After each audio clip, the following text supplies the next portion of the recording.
Sunday to help you get in touch with your day and help you have an education. We do that together. We learn, you learn, we entertain ourselves, and we have fun on the show. It's a weekend edition of the Global Morning, Sunday morning edition. My name is Ubong Sora, and as usual, I have a very delectable and very adorable, right? I'm running out of adjectives now to actually use, but Sadia Yakubu is by my side. Good morning, Sadia. Good morning, Ubong Usoro. Nice having you once again on the show in the studio. Yeah, my it's partner. A Sunday. This one is not partner in crime, no, my partner in business. Not partner in crime, but partner in business. I like that word. So how is your Sunday? How do you intend to spend today's Sunday? Right. You're supposed to be in the church, Ubong Usoro. What are you doing in the studio? That means you prefer money. Let's leave that conversation. Well, that conversation. All right, good morning, viewers, wherever you're watching from. We're saying good morning and welcome to Sunday edition of the program Global Morning. Absolutely. Yeah. A very good morning to you and welcome. All right, so when we come back, we will get straight to the newspaper session and look at what are some of the trending discussions that are happening today on the newspaper. We'll be back after this break.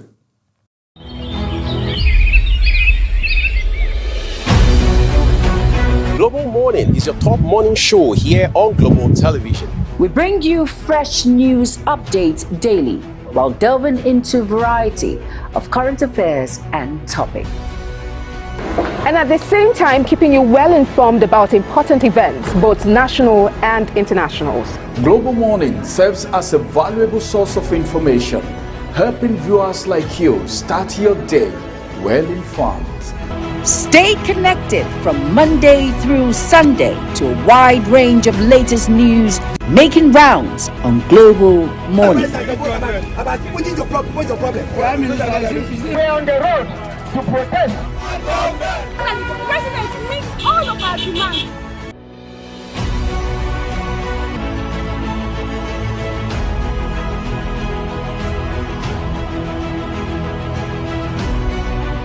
This is Global Morning.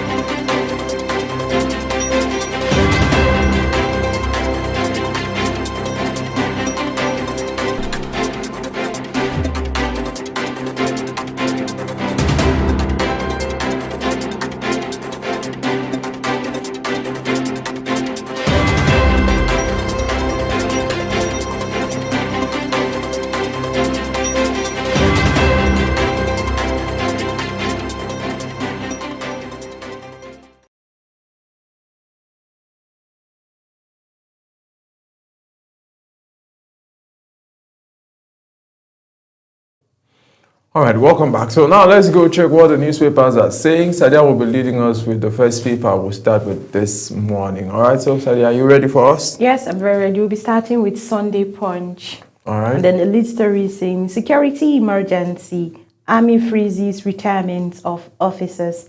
Chief of Army staff involve service conditions to expand manpower. Commanders ordered to manage reactions, military veterans, and those move. Okay, so we'll start, like she said, with the Punch newspaper. Another story on the Punch this morning says, ADC Toby, make up your mind now. It's on page 3 of the newspaper.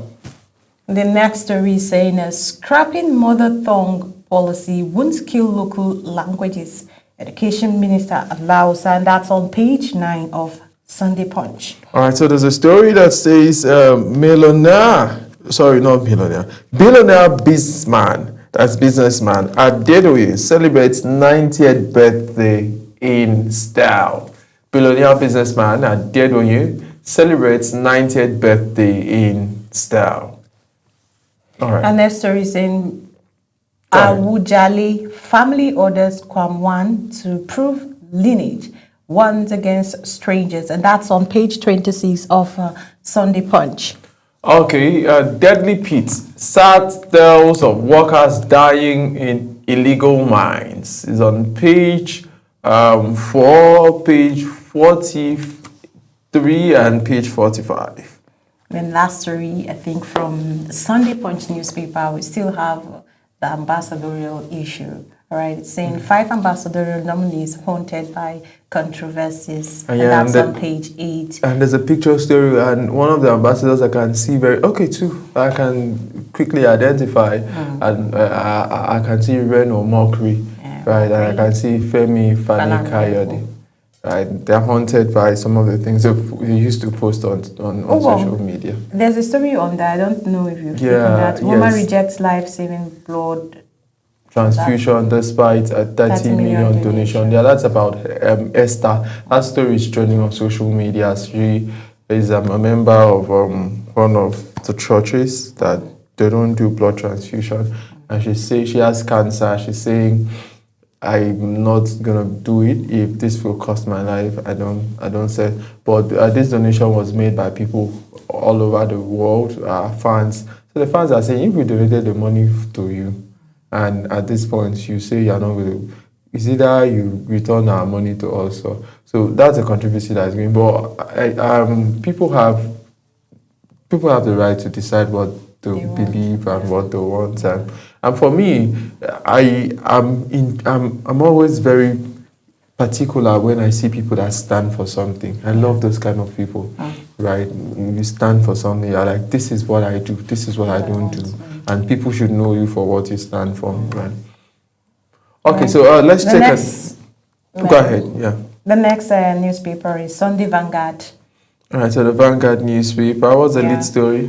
It's saying Reverend Dr. Chris Oyakhilome, DSC, DD. That's a picture story there. Oh. On behalf of, yes. And then another story is saying South moves against Northern bandits. That's on page 12 of Sunday Vanguard. Okay, so this is a front page cover birthday tributes to Chris Oyakhilome. And another story says Nnamdi Kanu, new neighbors speak on unusual prisoner in Sokoto, is on page number 5.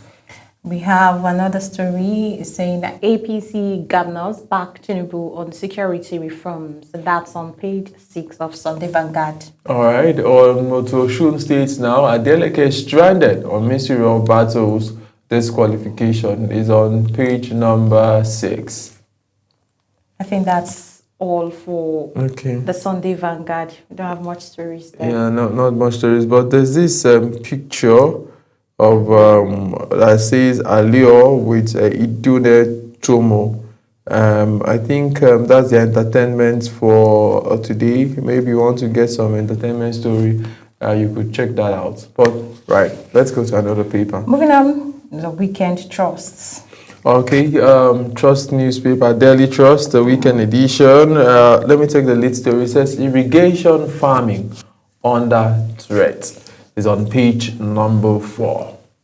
We should pray for Nigerian Senator UK Umar. Page 12. A lot of prayers. Pray for Nigeria, pray for Nigeria. All right. How APC, ADC benefits from PDP crisis. Page 28. Lieutenant Yerima, live after encounter with Wike, and that's on page 33. So what happened again after the encounter? I don't know, my dear. I think the whole atmosphere is calm now. So what's happening? Which one is live after encounter with Wike? Alright, so if you want to get to know, it's on the watch page. Yeah, it's on page 33 of Weekend Trust. Okay, Kogi, a gateway under attack. It's on page number 8. And I'd just like to say something right about Kogi. You know, Lokoja is actually called the Confluence States. Yeah. That's where we have the meeting of the River Niger and River Benue. And Kogi is so central in Nigeria that some part of Kogi speak Yoruba.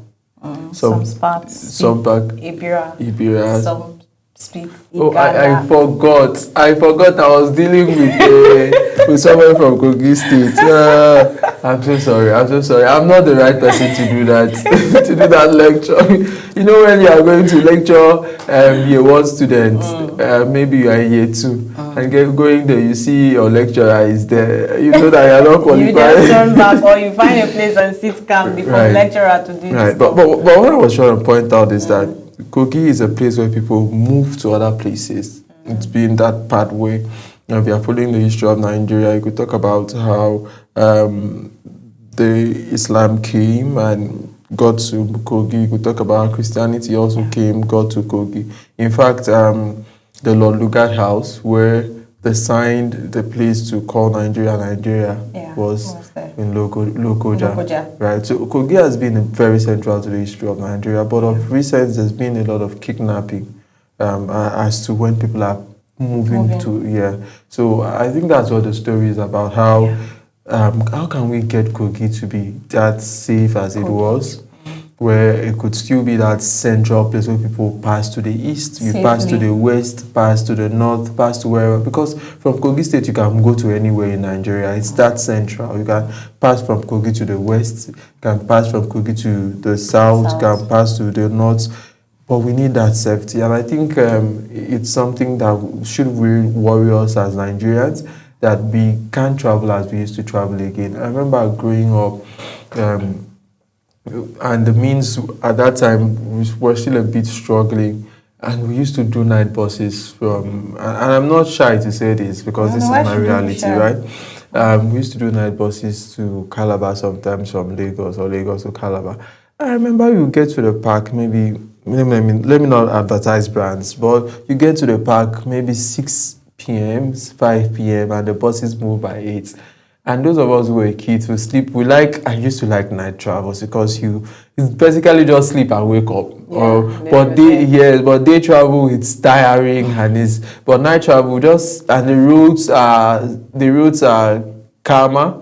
A lot of vehicles are not on the road as regards in the day, because a lot of drivers have already got home. So you just basically sleep 2-3 hours before you wake up. By 4 a.m., 5 a.m., we're already in Calabar. It was that sweet. It was that safe.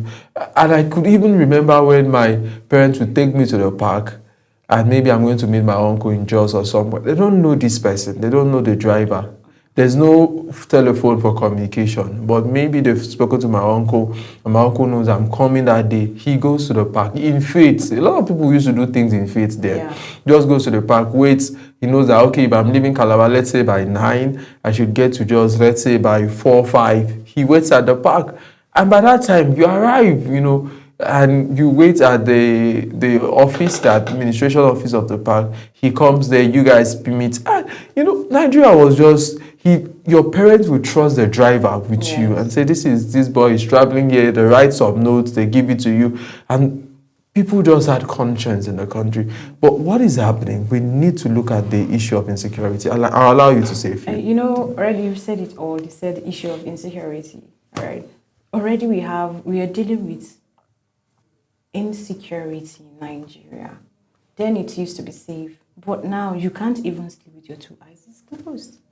You just sleep with one and be doing like this, hoping that you wake up. If you're traveling, that fear alone, to just destabilize everything, because we have bandits, we have kidnappers, we have different gangs with a lot of names in one country. Right. They introduced one just obviously. They said Lakurawa. They will still introduce, they will tell you this is the name. We have so many issues, we have so many groups. It's just like a lucrative business now for them. You understand? It is a business. When you look at their weapons, you know that these ones are not just ordinary people. They have sponsors from top. Let it not be like Sadia saying. Sadia is not saying, but that's just the reality. You understand? So when we have issues like this, because of our selfish interests, you tend to put the lives of millions of Nigerians in a problem. That's unfair. Now, just like you stated, you traveled before, night buses. Now, if you want to even travel if you want I to can't do even do road, road. you want to travel in the night in Nigeria with the current situation that we are now, you're just on your own. The Lord is your strength. You cost it because even in the daytime, how safe are we? Talk more of in the night. So why will you travel in the night? Just if you know that you're traveling, please don't travel in the night. Right. And once you're traveling and they say, that road is not good, please just stay back. Because these people, they will ask for millions of naira. I'm telling you. Me, I don't have that millions. I don't where have. Would I, where, I don't where have we to get that yeah. money? But they don't care. Yeah. They don't care. So that's the situation we find ourselves now. If they even release you, even after collecting the billions, you'd have to take yourself to the hospital. Right. For women, for ladies, that's another thing. It's a whole lot. Let's go back to the papers. Let's go back to the newspapers. All right, because by 9 we have our first guest who will be joining us as we'll talk about. But away from the Daily Trust, the next newspaper is The Nation. All right, so the Nation newspaper. Yeah, and the lead story is saying insecurity. APC governor backs Tinubu to strengthen community-based initiatives.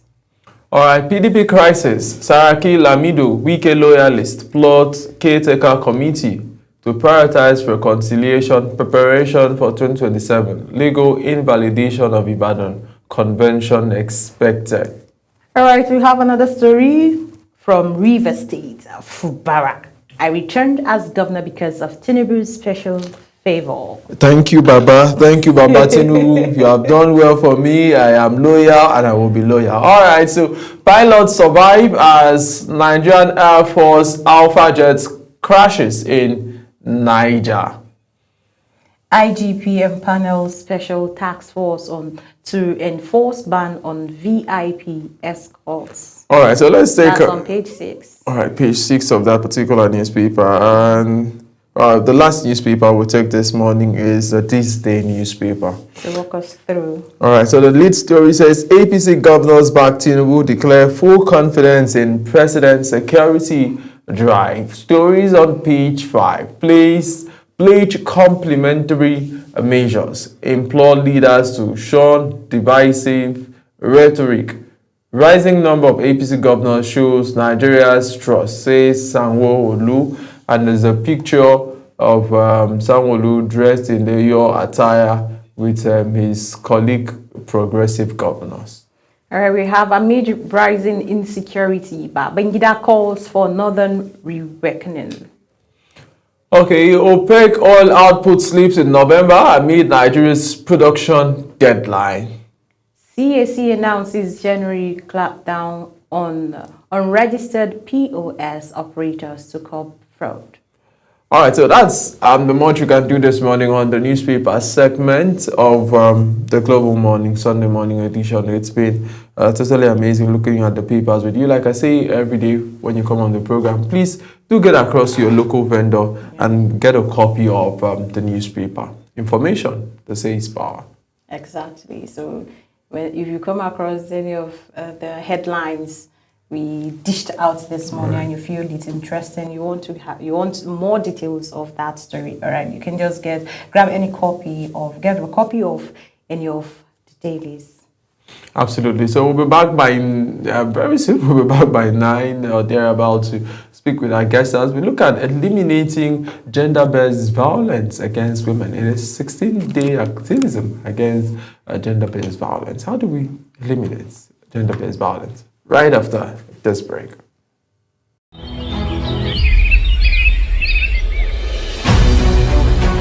Global Morning is your top morning show here on Global Television. We bring you fresh news updates daily while delving into a variety of current affairs and topics. And at the same time, keeping you well informed about important events, both national and international. Global Morning serves as a valuable source of information, helping viewers like you start your day well informed. Stay connected from Monday through Sunday to a wide range of latest news making rounds on Global Morning. We're on the road to protest. And the president meets all of our demands.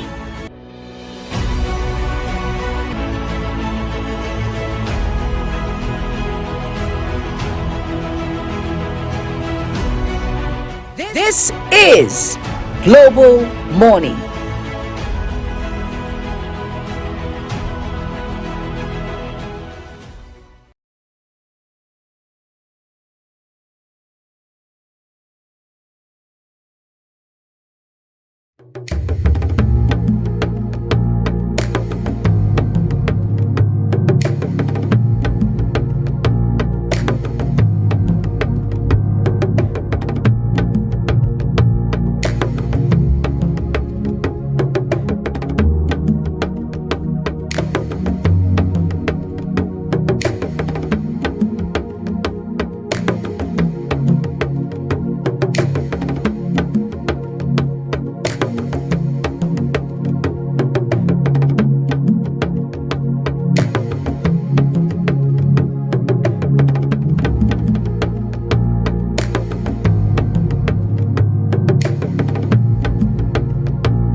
Global Morning is your top morning show here on Global Television. We bring you fresh news updates daily while delving into a variety of current affairs and topics.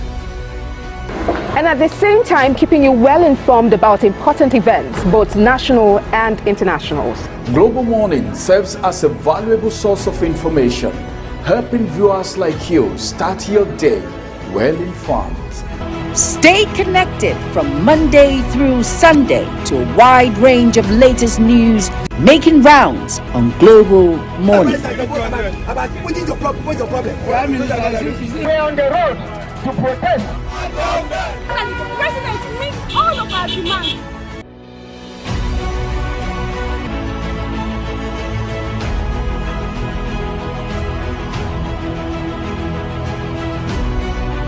This is Global Morning.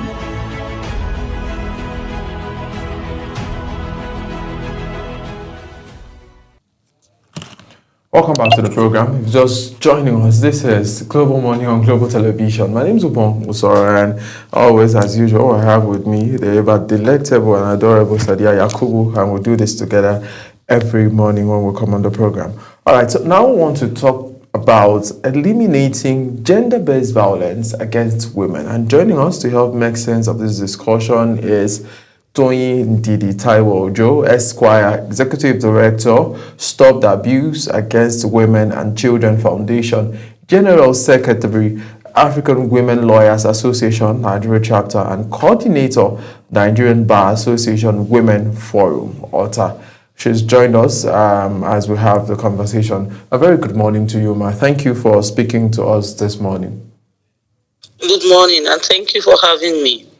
All right, so the topic about gender-based violence, and talking about gender-based violence, this is one of the most persistent violations of human rights globally, and women continue to bear the greatest burden. Let's start from there.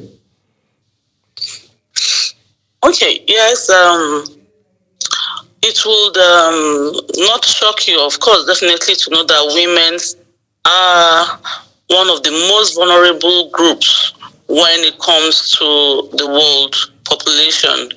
We are vulnerable because, one, biologically, physiologically, we do not have the same kind of strength, physical strength that men do have. And also because we are men, we often have to bear children. So sometimes, you cannot expect the same physical strength from a pregnant woman that you expect from somebody who may never go through pregnancy.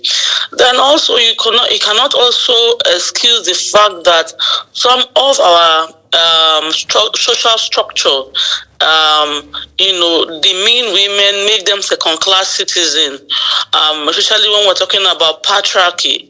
So these are some of the reasons why it seems as if women are the most vulnerable when it comes to the world population. All right, so still talking about the world population, but let's come to Nigeria now. Of recent, there's been glamour for more women in politics, but personally, I think the Nigerian women, if you look at maybe from 1999, have done so well. We've had amazing Nigerian women who have crossed that glass ceiling and are doing amazingly well. I'd just like you talk to us about your experience in Nigeria and looking at Nigeria. What do you think about Nigerian women and how they've been involved in politics, in economy, in nation building so far? Yeah, okay, so we have a popular slogan that we use when we have our women program, no woman, no nation. And that is the truth, because we women, even though we may not be physically strong, we have also been known to be very resilient and tenacious when it comes to our opinion or what we believe in. An example is when you go to churches, you go to mosque, you see that in most religions you see women there. But when you are talking about politics now, I will tell you that Nigerian women have been significantly underrepresented. Despite the fact that we are like half of the population of this country. So we have also made our contributions, as a gender group. You see women as lawyers, you see women in medicine, you see women as engineers, you see women go to the marketplaces, more women in the marketplaces. So the economy, women contribute significantly to the economy. But that still does not remove the fact that there's a lot to do, and women still need to be head and given important positions. Does not still move the fact that women are still facing a lot of hardships, especially patriarchy and cultural and religious beliefs. All right, so a quick one, ma'am. How does gender-based violence impact survivors' physical, emotional, and economic well-being? Well, that's a very big question, and it's not a question that can be exhausted in these few times. But I will just try to summarize how it impacts women. You see, gender-based violence. When we're talking about gender-based violence, we're talking about a whole gamut of issues. We're talking about female genital mutilation, we're talking about child marriages, we're talking about physical abuse of women, which we popularly call domestic violence. We're talking about emotional and psychological abuse of women. We're talking about disempowerment of women, economic empowerment of women. We're also talking about rape. We're talking about sexual defilement of young girls. So, like I said, there's a whole gamut of issues that we may not really cover. But all these things I have, briefly mentioned. One, I can tell you that when you rape a woman, or even when you beat a woman, you kill a part of her. You are slowly killing a very important part of her spirit. And when women face these challenges, one, they become very reluctant to be seen. It affects their self-esteem. It also affects, the way a woman, contributes to a society. Because when a woman is well balanced, there's no limit to what she can do. Remember that these women are the primary nurturers, primary caregivers of children. So when a woman has undergone any form of sexual and gender-based violence, you see these women not being able to cater for their children 100%. You see these women not able to take care of their children, giving them the best. You see women not being able to raise their children holistically the way they are supposed to raise these children holistically. So it's a whole lot. Apart from the fact that it affects the nurturing of children, it even affects the way a woman relates with her husband. It affects the way a woman relates with men in the society. It also affects not only that, it also affects the general output. Whatever the woman is doing, whether professionally, imagine a doctor who has just undergone domestic violence, treating a patient. What do you think is going to happen? Of course, there may be mistakes in diagnosis, there may be mistakes, even in dispensing medicine. So these are the things that really, really affect women. So it's not just physical, it's psychological. The effect on women, cannot be underemphasized. Talking about the healthcare, how can healthcare, law enforcement, and social services better support survivors of GBV? So, the first thing first is that we need to have an empathic medical care system for survivors of GBV. The fact that patients or survivors, go to the hospital and maybe they have been beaten or brutally raped, or there's bleeding from female genital mutilation, and instead of attending to them, they become a spectacle. Nurses, doctors, and everybody, what happened? These are not the time for the questions. The first thing first is to have an empathic medical care system where patients are even attended to, no questions asked except questions that relate to giving them the necessary help they need. They also need, because most of these survivors do not go to these places because, one, their privacy is always undermined. So we need a medical care system that prioritizes privacy and confidentiality. It is not what a woman goes through, especially survivors. It's not a beer parlor talk. It's not something that should be discussed, lackadaisically or trivialized. It should be a medical system where a woman's health is first important. We have seen cases where the medical system, a woman who is pregnant and needs emergency CS until the husband comes to sign. That's when they can carry out surgery, making these women to lose their lives and even lose their babies.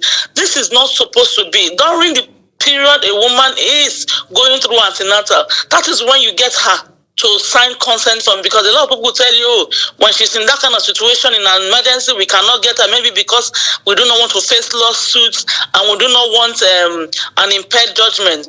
That is not the issue. Who says that a woman who is going through pain cannot still validly know what is best for her? So these are the issues. An empathic medical system and a well-funded system. Please do not forget that most times these medical personnel, they give these women services and they do not get paid.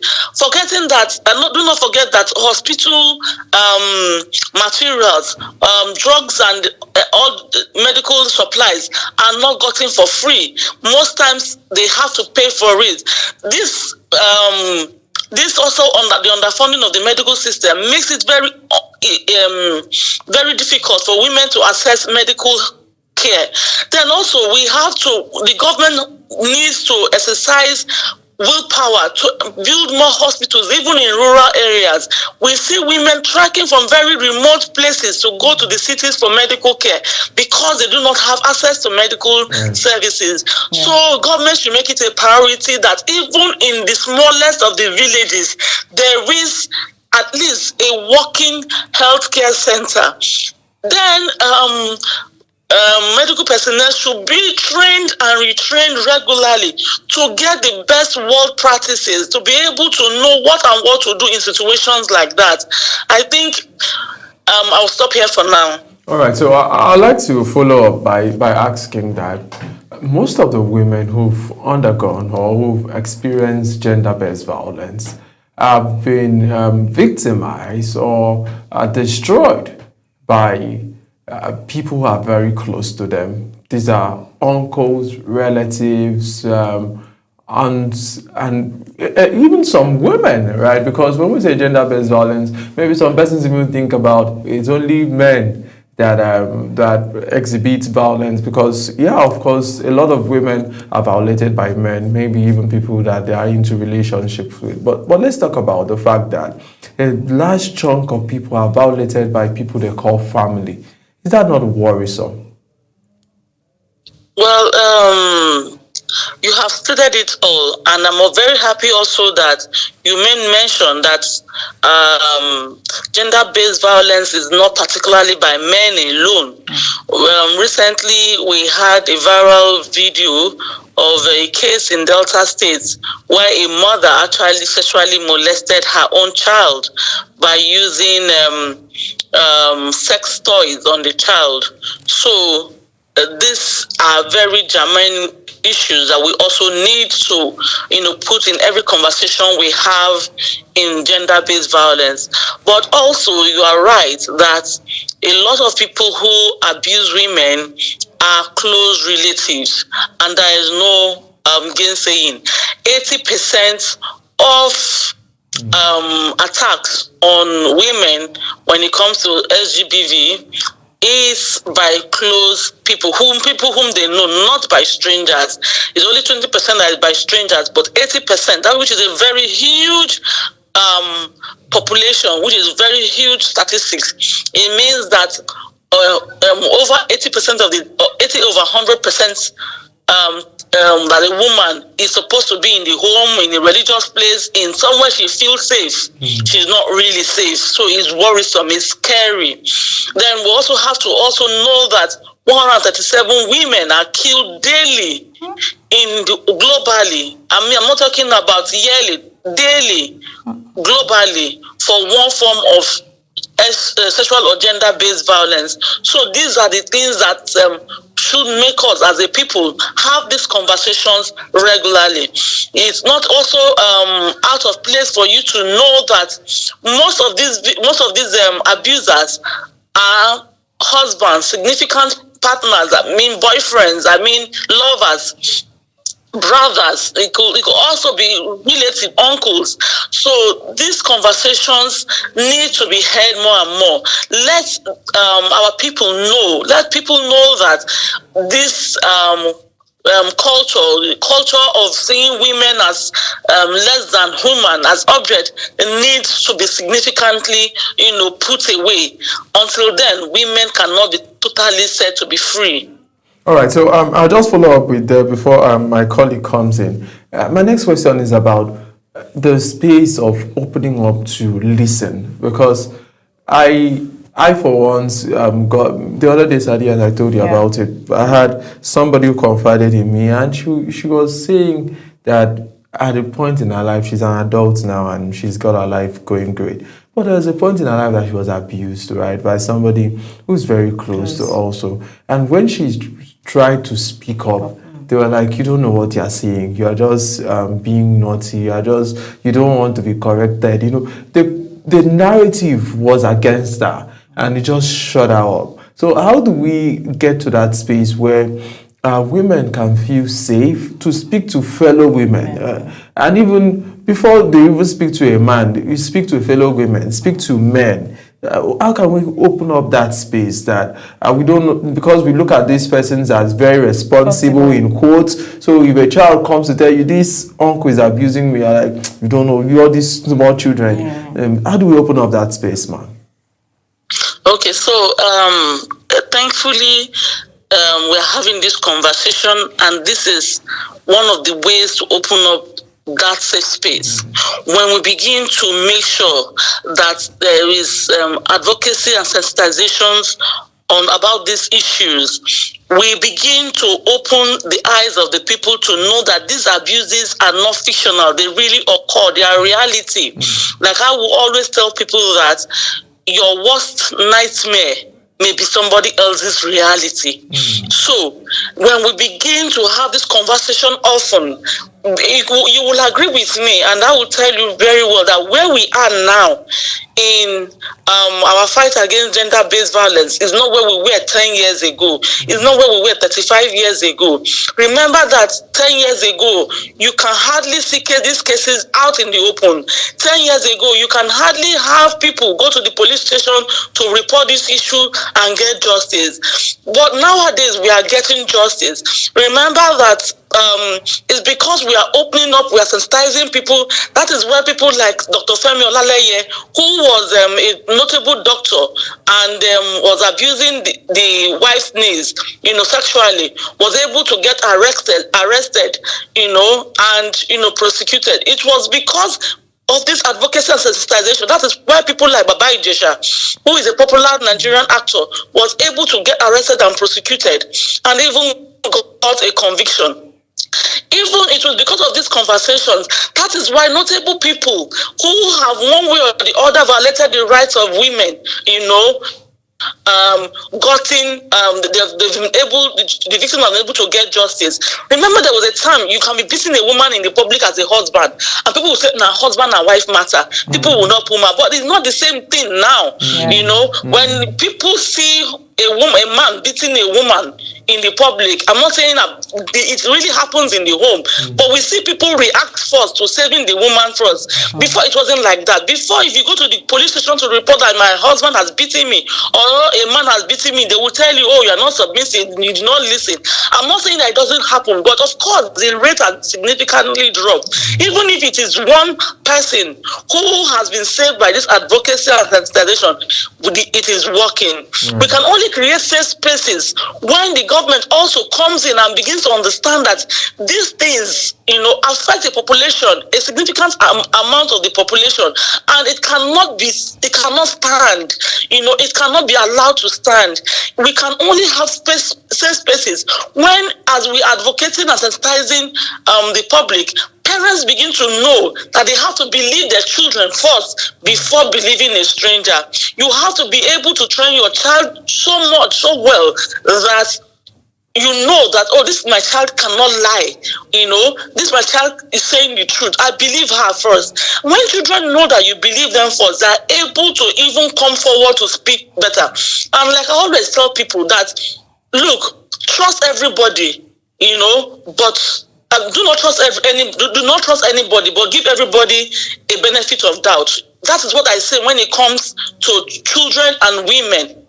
Because the truth of the matter is, the best person you think is the best person may be the worst abuser. Who could ever believe that a medical doctor will be an abuser of children? Who would ever believe that an abuser, a medical doctor, would be the one, having secret videos of women who come to his hospital, for screening of cervical cancer? So these are the things that we can do, to create safe spaces. Believe your child first. Believe the victim first.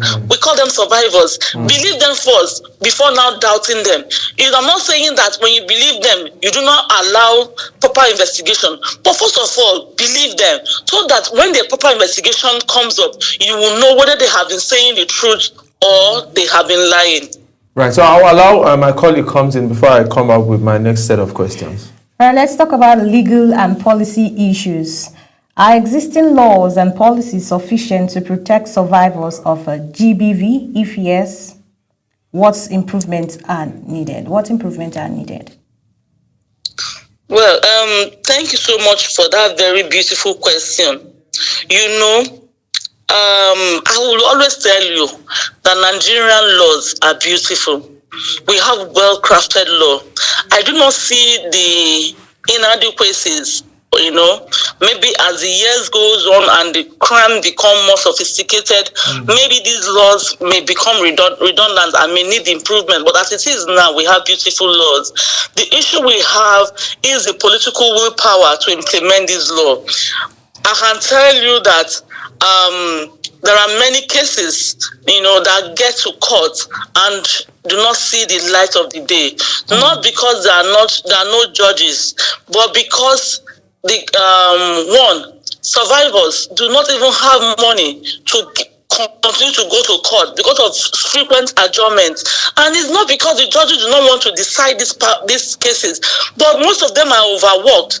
I have been in a court where one single judge had over 50 cases in a single day.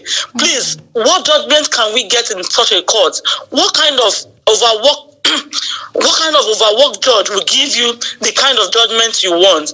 Two, the government should be able to build more courts, to be able to dispense these beautiful laws that have been crafted by very cerebral and erudite lawmakers. We should be able, to use these laws to make scapegoats of people who have, violated these laws, so that it will serve as a deterrent to others, and they will not be able, they won't, want to indulge in such crimes. But when a woman is raped and you say she's enjoying it, or where a child is raped and you say, oh, of course, he gave her consent, a sports child, these laws, do not do beautiful, then they lose their bites. They are like a paper tiger, beautiful but have no bites. Until we begin to realize that child marriages in Nigeria is a crime, that a child less than 18 years cannot consent to marriages, that a child less than 18 years cannot, give consent to sex, then we have beautiful laws, but they do not bite. All right, let's talk about supports for survivors.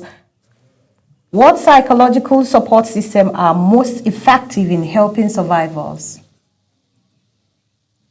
I'm not a psychologist, but I know that the first thing first that you do for any survivor is believing them. That in its own gives a measure, a modicum of succor to any survivor.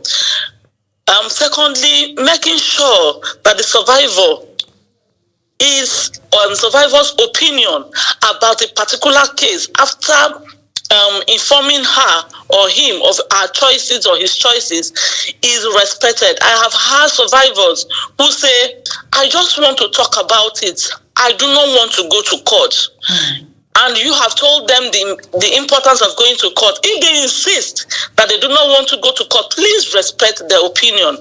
But I am talking about when a survivor is above 18 years, as an adult, they can make those decisions. But when there are children, we do not allow, there's no, the consent that we need is the consent of the law, which is that you do this to a child, you go in for it. But when the survivor is an adult, please let us respect their opinions after informing them, of their choices. We also, under psychological intervention that I know helps a lot is making them see a therapist. All right. Regularly, because the more they get to speak about this trauma that they have gone through, to a well-educated and knowledgeable person, the more they're able to find closure to what has happened to them. And if you do not find closure to what has happened to you, you cannot get healing. And if you do not get healing, you will even begin to traumatize others with your experience and bleed all over people, who are around you. So the survivors need not just to be believed, they also need a well-informed, knowledgeable psychologists to hear them and hold their hand and walk them through the process of healing. All right. So one of the things that a lot of persons do not understand when it comes to abuse is emotional abuse. I will come to talk about the other side of abuse, but I like that you walk us through emotional abuse. How are women abused emotionally, especially in relationships? Because a lot of women, especially these days, you go on the social media and you hear women that are Gen Z girls, and there's things they say, I don't like mental stress, so I don't have time for all of this. So let us know and speak to us about what emotional abuse actually means.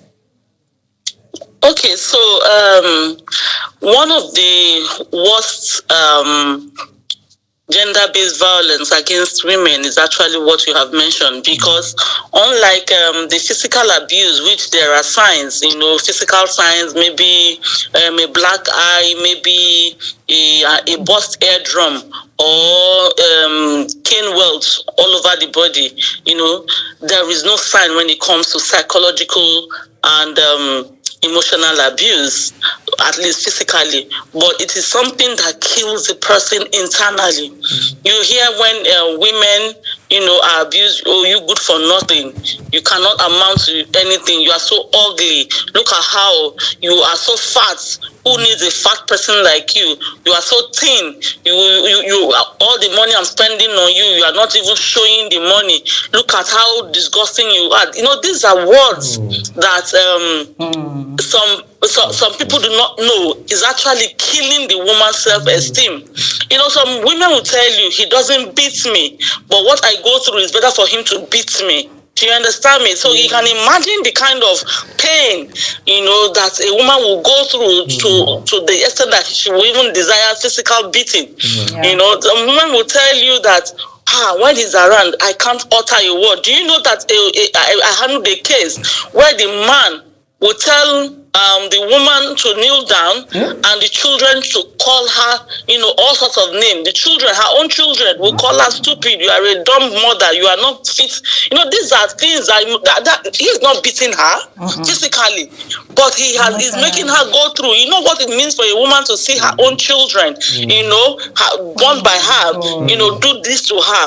And then if she tries to discipline the children, the man will tell her, I will throw you out. Why? Because well, most Nigerian women want to remain in their marriages. They do not want to be seen as single, and because they do not want to be seen as single, not because of anything, but because of the social stigma and discrimination that comes with being a divorcee or a single mother. So by the time the woman's self-esteem is actually removed totally, and then you will now see that the woman cannot even be able to forge a life of her own, because already she doesn't even believe that she can amount to anything. So living is even impossible for her.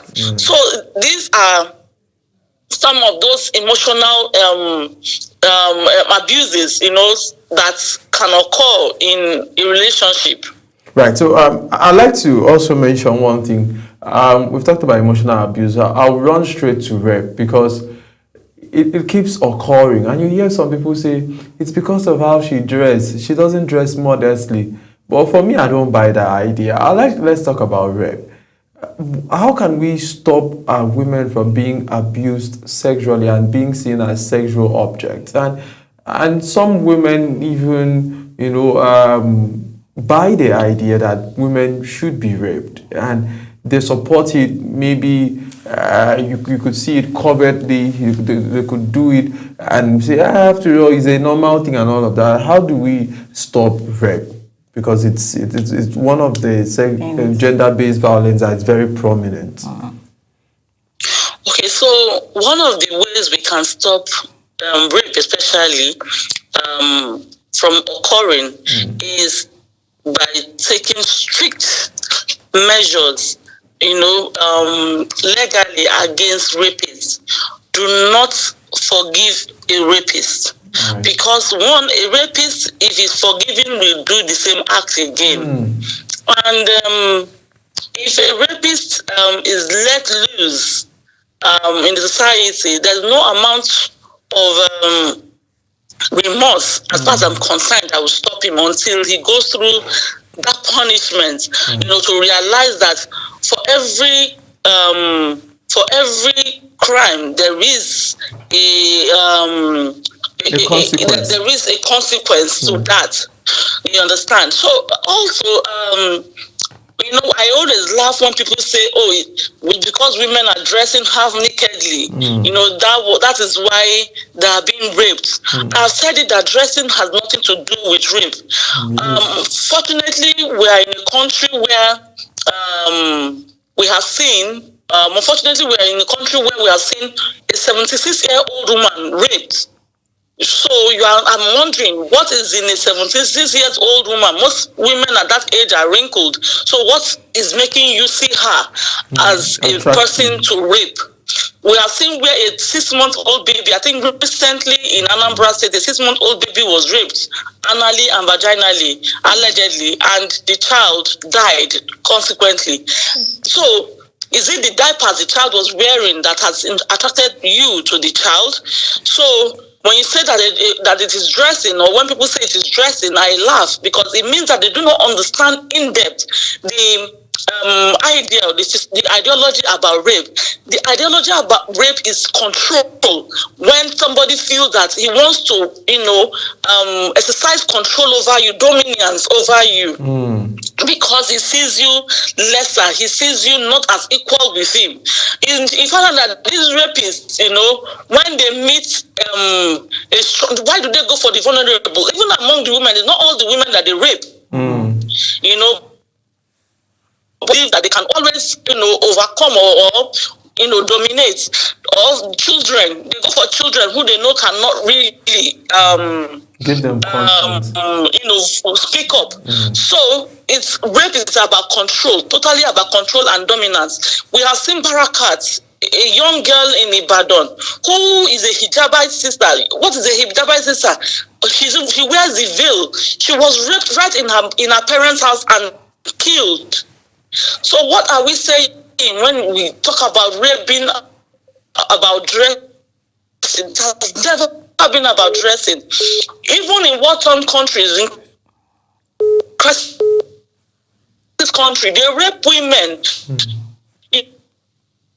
Why not?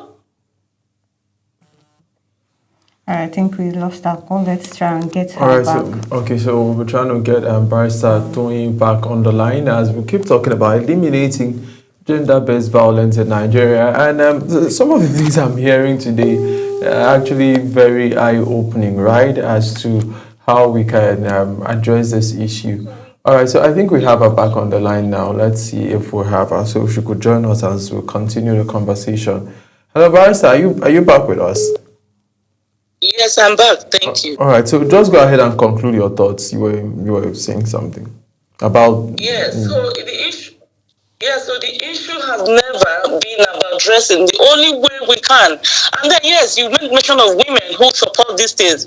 Yes, for every the Bible says, I think there's a popular Christian proverb that says that for every 12 disciples there must be a Judas. So why are we saying that? There are women who actually have been conditioned by the society to see rape as a means of punishing another woman. We have a case in Akumba, by one advocate posted it, where a woman was actually the one, a lady, a female student was the one that lured her fellow female students to her boyfriend to be raped.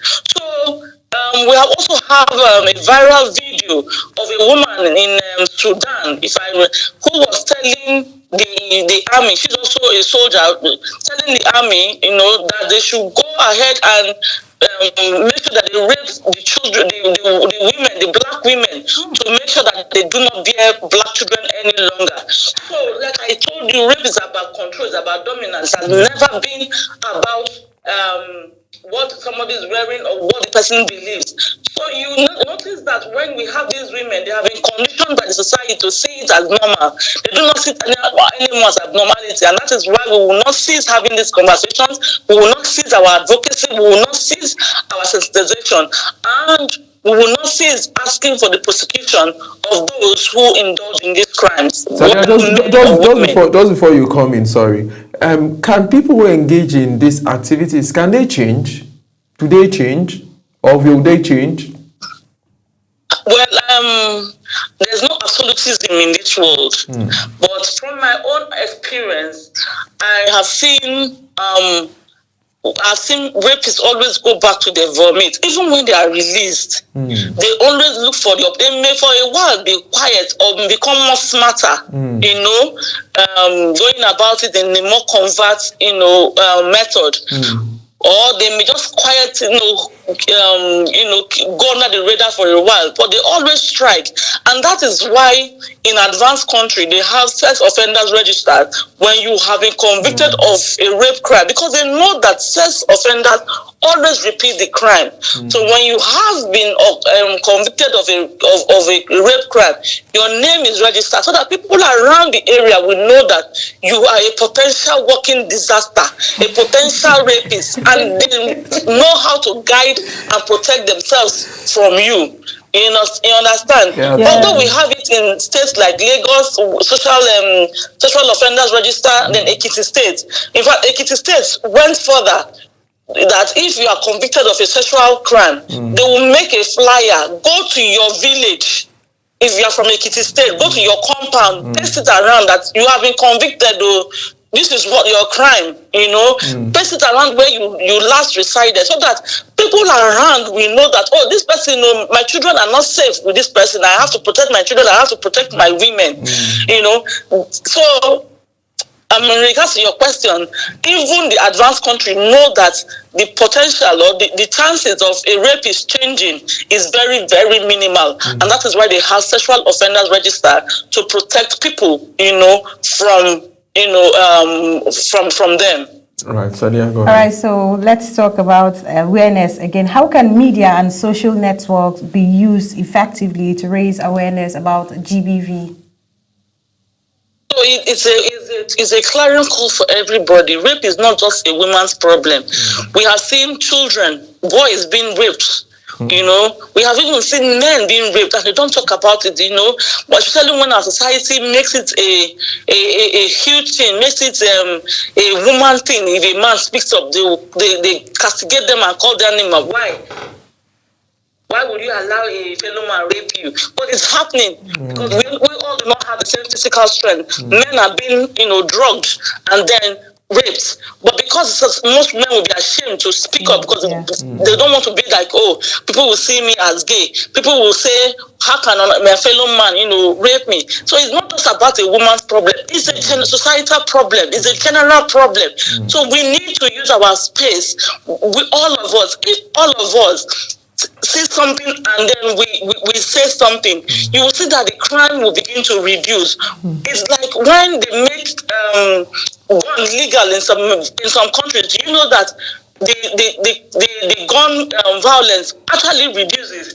If we can also enact something like that in our country when it comes to rape, see something, you say it, you will see that by the time we know, when the rapists know that anybody who sees something is willing to go ahead, to say something and make sure that he or she is prosecuted, you will see that the tendency to be a rapist, to be a deviant will begin to reduce. In our society, we have a society that is built on sentimentality. He's my church member, he's my Muslim brother, he's my village man, you will bring sentiments, and these emotional sentiments and biases are what makes this hydra-headed monster to keep on growing. Most of us are all on social media. If every day we post a remark about the dangers of rape, we research and make this and make people read us, I'm sure that we will have a safer society, not just for women but for everybody. All right, absolutely. You've really, broken down the issues, but let's get back to education, because for me, I know that education offers women the opportunity to grow up that social strata. How do we how do we get more of our women, especially in the rural community? Because I was just looking at some data now, and data said more than how many millions? 6 million Nigerian children are out of school, and if you look at the statistics, more than 75% of those out of school are women. How do we get our women empowered by education so they are better able to speak for themselves economically, and they can walk out of toxic relationship because they know they have the means to support themselves? So thank you so much. There's a popular saying that when you train a man, you train a person, but when you train a woman, you train a nation. So, for every woman that you train, you are not just trained, I'm talking about educationally now, you have not just trained that woman, you have trained her children, you have trained the children's husbands, you have trained the children's wives, you have trained even the people who will live with her, as housemates, as relatives, because it has a ripple effect. And like you said, unfortunately, most of people out of school children are girls, because a society sees girls as less than women. They see them as second-class citizens. We need to begin to address this situation. I will say that the Ministry of Education through the federal government should declare a state of emergency for out of school children. There was a time Lagos State government implemented it, but by the hours of 8 to 3 p.m. you must not see a child outside. Any child that was seen outside was picked up, and the parents needed to come to to state why the child is not out of school. And that was during Fashola's period as governor. So you find out that a lot of children, and then they make school free. We need to make school free, education free, especially our government schools. If we can have in the university system, educationally less developed states, we should also have a quota for girls when they are coming to school. In fact, I should think that children of indigent parents, especially female children, should be given incentives to bring their children to school. It is not too much.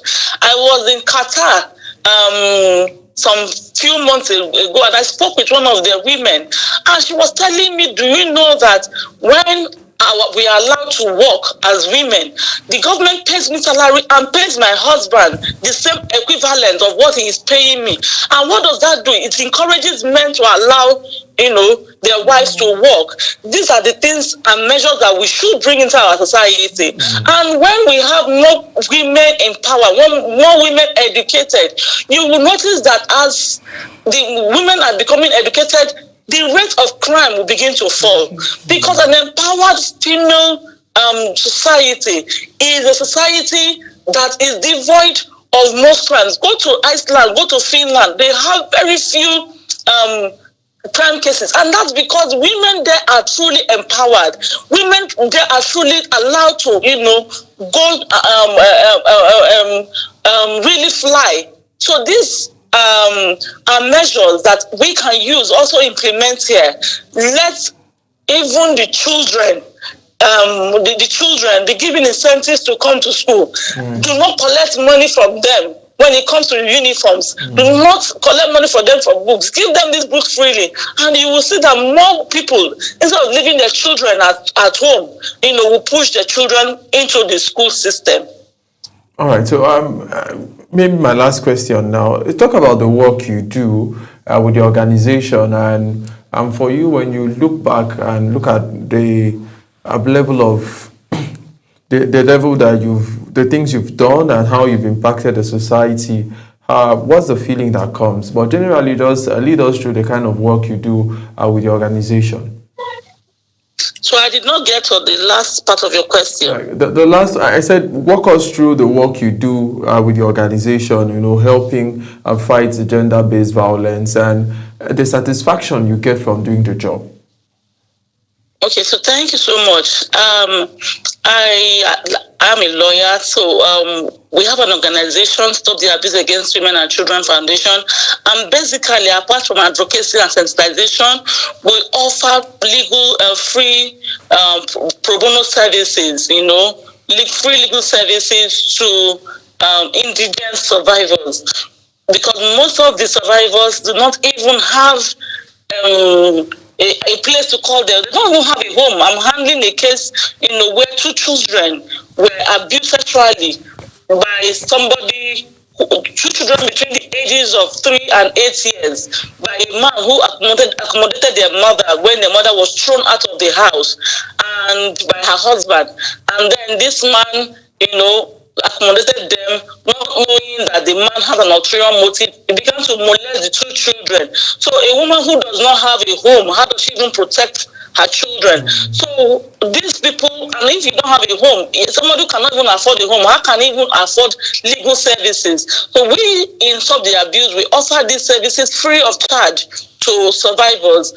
We make sure that they get justice if that is what they are seeking for, especially if they are adults. But for children, we ensure that the culprits are arrested and prosecuted to the full length of the law. And what is satisfaction I get? I wake up every morning knowing that my day-to-day activity is going to make one survivor happy.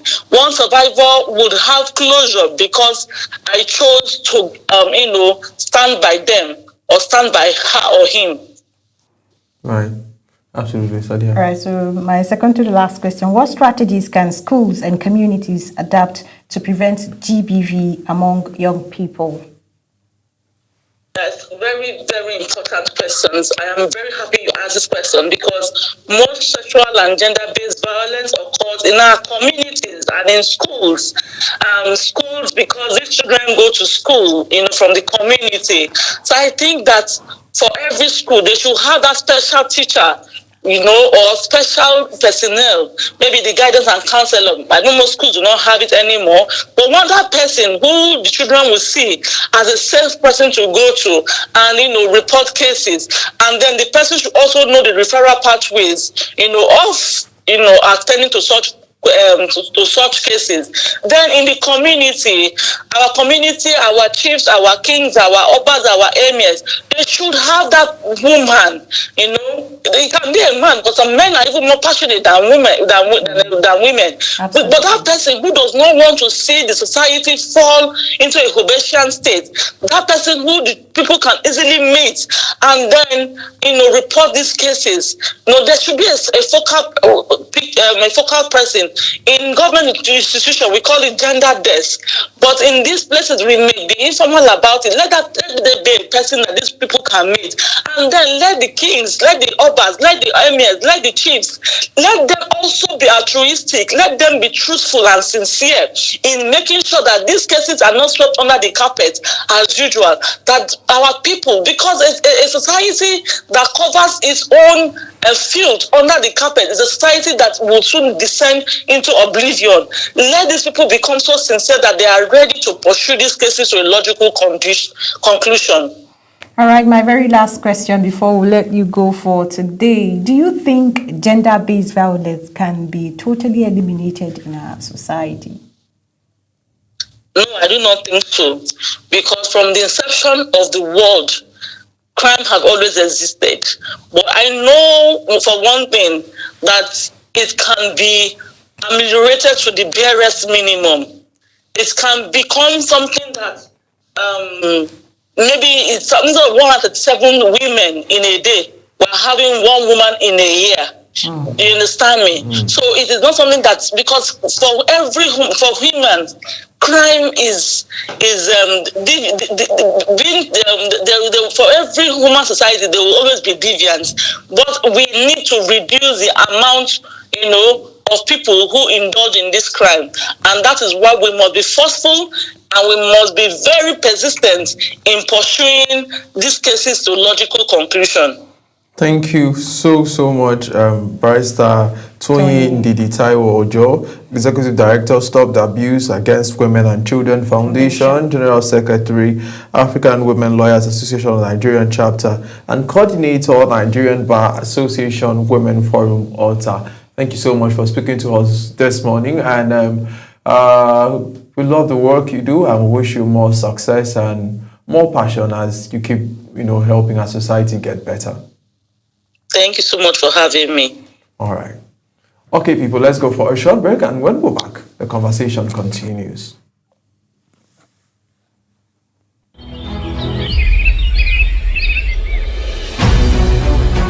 Global Morning is your top morning show here on Global Television.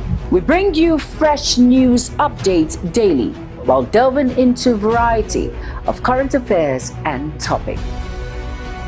And at the same time, keeping you well informed about important events, both national and internationals. Global Morning serves as a valuable source of information, helping viewers like you start your day well informed.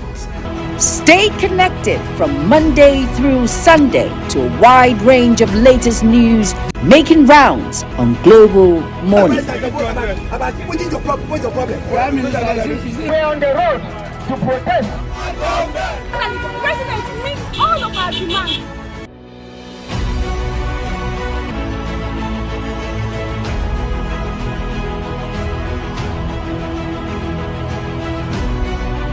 This is Global Morning.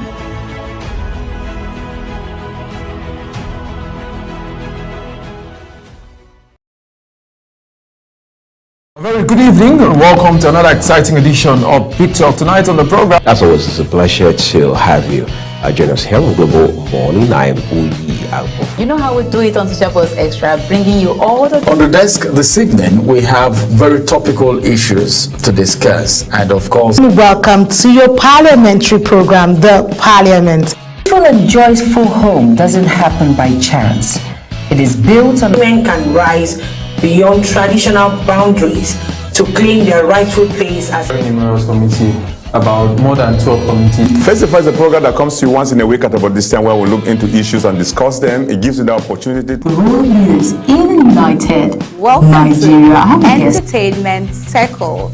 And trust me, today you're about to get entertained. Hello everyone and welcome to the program Talk Sports here on Global Television. Talk Zone is that platform where we bring young and talented artists.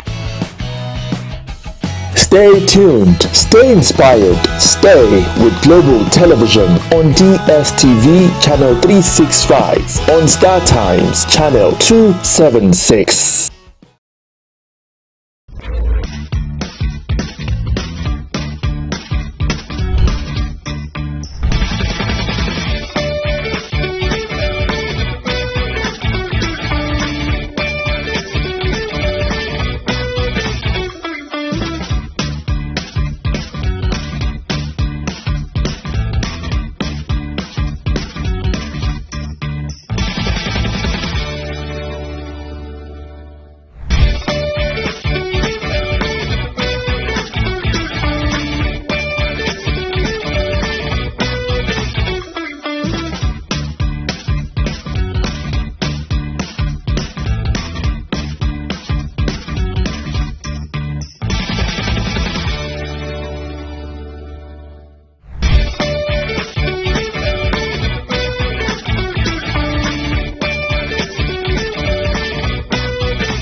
Global Morning is your top morning show here on Global Television. We bring you fresh news updates daily while delving into a variety of current affairs and both national and internationals. Global Morning serves as a valuable source of information, helping viewers like you start your day well informed. Stay connected from Monday through Sunday to a wide range of latest news making rounds on Global Morning. What is your problem? What's your problem? We're on the road to protest. The president meets all of our demands.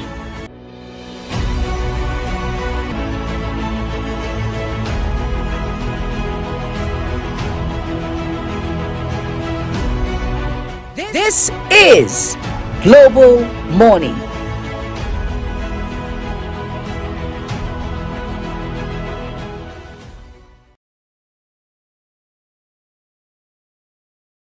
Welcome back to the program. This is still Global Morning, Sunday edition. My name is Upon Musoro, and we're still talking about this advocacy for eliminating, removing, and stopping gender-based violence. All right, so that's a conversation that we've been having this morning, and we've already spoken across board as to how we can actually end gender-based violence in our country, how we can end gender-based violence wherever we are in our society, because it is very important that we are able to end this violence against our women, who are major stakeholders in economy and growing our nation. All right, so we'll have speaking to us this morning, we'll have join us Ambassador Mina Horsfield, who she's a politician and actor. She's also a mental health expert, and she does a lot of work too around gender-based violence. Thank you so much. Good morning. Sorry for taking out your time to join us this morning. Thank you so much, Mina Horsfield. A very good morning to you. How are you this morning? I'm fine, thank you, and thanks for having me on your show. All right, so let's talk about gender-based violence. We have this 16-day activism for the elimination and advocacy for gender-based violence. How does gender-based violence affect our communities? What are the hidden stories that you've heard, and how does this translate to real-life impacts, you know, in terms of how it affects us as a people? Gender-based violence is an advocacy that has been going on for years now. It's the vision of the United Nations.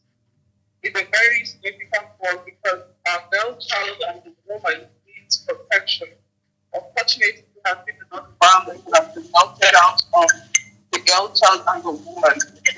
I'm going to be specific. I'm going to be focusing on the woman and the girl child, because I know the next thing you're going to say is that it also happens to men, but this is about girl child advocacy. No, you can have it for the girls, no problem. We'll watch you. Okay. So unfortunately, a lot of our women are married to experience domestic violence, and domestic violence is not just about physical abuse. It's not just about using harmful objects to hit a woman and all. Even verbal abuse is also violence against a woman, because it affects her state of mind. It affects her mentally. It can kill her self-esteem. It can reduce her to what she's not. It can affect her emotionally, physically, spiritually. Right. She could get isolated. Okay. And with all of that, if a proper care is not given, proper attention is not given, it will result into something worse.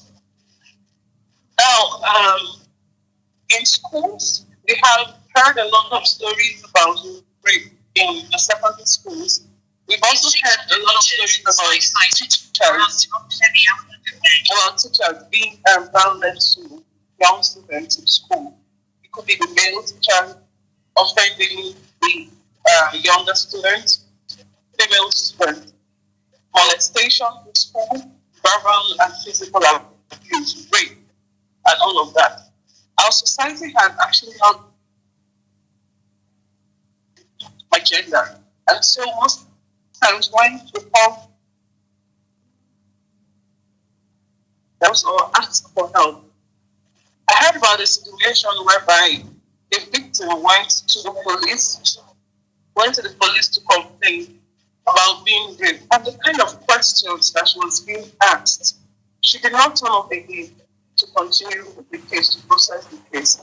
So even security with our security agencies, the police and other aspects, we have the VAP, VAP. I think that is an arm in the civil defense, NSCDC, that is supposed to protect people against violence, against abuse, against intimidation. And a lot of Nigerians, unfortunately, do not know. They need to be aware that they have a section with the NSCDC that they can go for protection, they can go to complain, even if it's your landlord. We've had different stories. I don't think we have the time now to start listening to stories.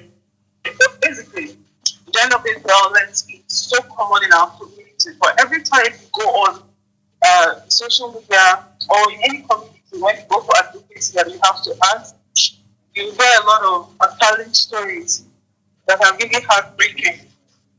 A grown-up man and a 2 years old. I just saw one recently of a 8-year-old girl that was pregnant, and these things are being done by men that you do not expect to carry out such. Yeah, so we need to sensitize our environment and our community. Right. Talking about people who carry out this act, and like you rightly mentioned, a lot of the people are relatives, uncles, fathers, mothers. Is it that some parents failed in, being so open-minded to people and ignoring the warning signs or the signals, and some of these persons got opportunity to keep molesting these children that we're talking about? Like you said, we stay with the females today and molesting these girls. Okay, I think unfortunately some parents are too trusting with relatives, and so they hand over their young ones, their young daughters, with their relatives. With that confidence that, okay, this is her uncle, this is her brother, this is her friend, and all of that, even neighbors. Even neighbors. I think it's very careless for a mother to do that. Okay, even let's be honest, we've even heard situations about fathers molesting their own daughters. Right? My attention has been called to several cases of fathers molesting their daughters. So you can imagine how crazy it is. And this is not just people. I think it has to be the mental illness, because I don't understand how in life can get can actually find the greatest child appealing sexually. It's careless for a mom to drop her child with, my neighbor, please take care of my daughter. I'm taking your own place and all that. Very risky and dangerous. There's no proper guidance. There's no proper guidance. It shouldn't be. It shouldn't be. And then every mother should be careful enough to observe her daughter at all time. Right. It's always good to see from her eyes that she wants to say something, or that there's a change in her mood, there's a change in her body. All of these, mother be able to observe all of these changes. I understand. In her daughter. And with that, she should be able to, instead of scolding the child, it's better to call the child and lovingly ask the child, okay, do you have something to tell me? How was this day? What happened at home? You take out at least 10 to 15, 20 minutes out instead of how was your day went. To ask her, to sit down with your daughter and talk to your daughter and ask her, how was the day today? Did anybody say anything that they shouldn't say to you? Listen to them. How the school teacher, whenever they come back from school, observe their mood. Mommy, you might want to say something and hold you, but make sure you remember what you want to say. Not by scolding the child, but by with love to ask, okay, inherit you want to tell me. And let them tell you everything A to Z. Do not threaten. Do not threaten. Express it through your observation and investigation so that you can easily apprehend the culprits. But the moment you start tracking quite on you produce the culprit, the child will be scared. And you know to open up. So that's one thing that our mothers need to understand. All right. So another thing that we would like to talk about is the fact that most of the people who do this, like we talked about our relatives, and there's some parents don't want to just say, I believe them, let's forgive, it's family, what can we do? Let's settle it within family. So a lot of people don't want to escalate a particular situation. But let's talk about when we have minors abusing minors, because we also see this. There's a video I saw the other day, young children, minors abusing minors. Is that still part of this gender-based violence, and what do we do in those situations? Violence is a situation. Most times it has to do with the upbringing of that child.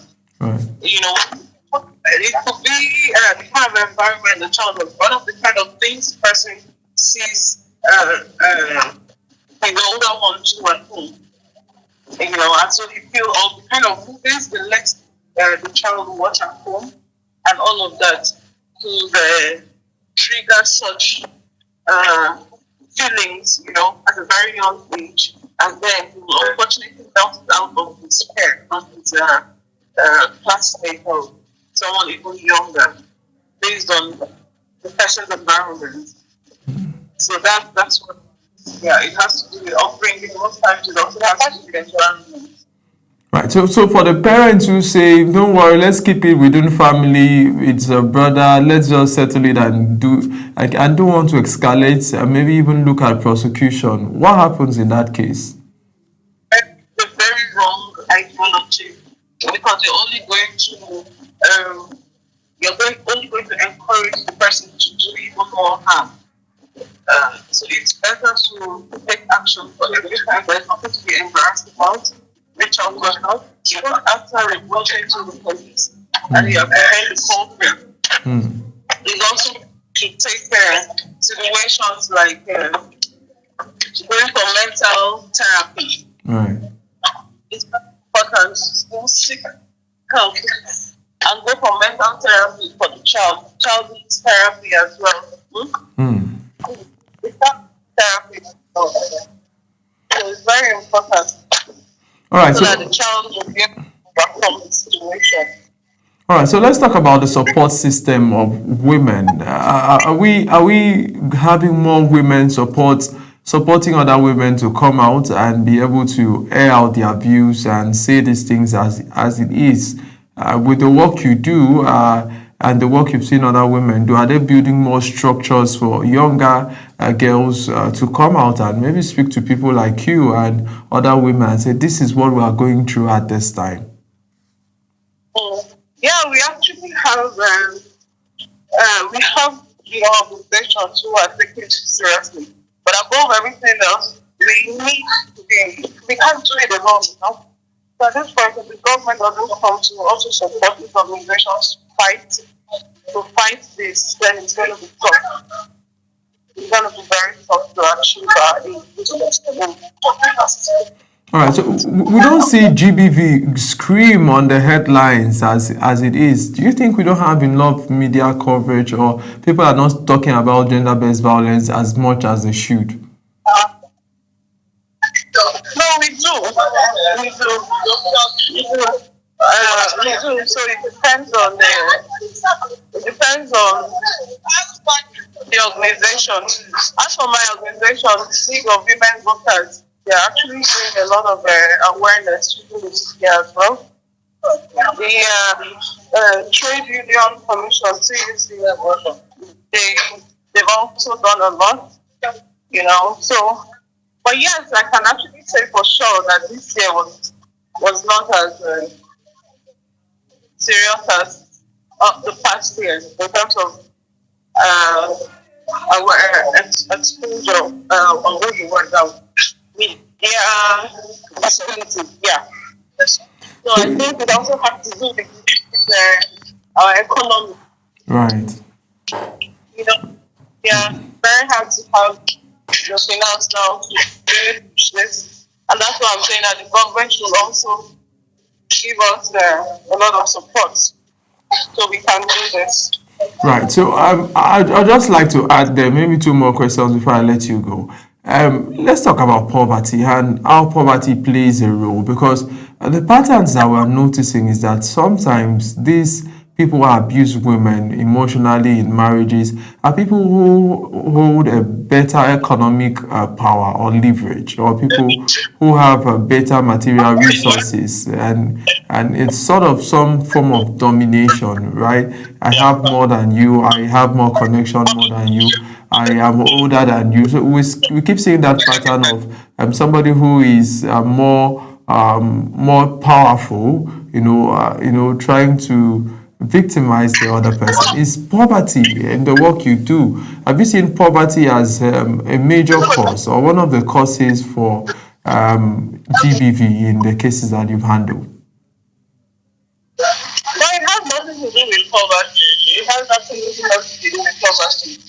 It's about, like I said, it's about the mindset of the individual.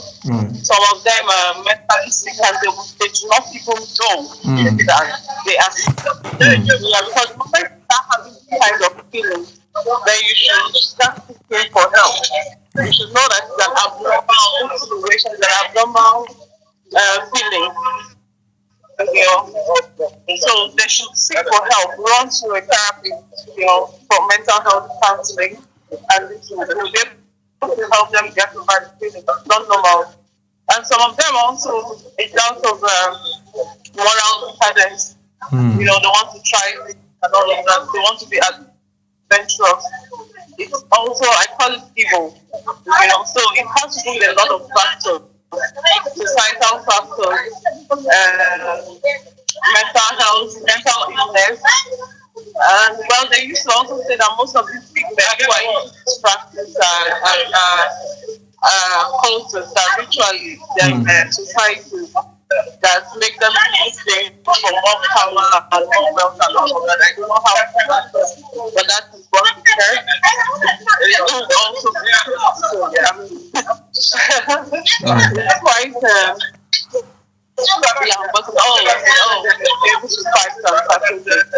All right. Thank you so much, Mina, for speaking to us, taking our time of your busy schedule to speak to us. We hope to speak more broadly on these issues as the days goes by. We wish you all of the best with the work you do. I want to see a safer and better society where women are not abused, but they are honored and treated with respect. Thank you so much, Mina Horsfield.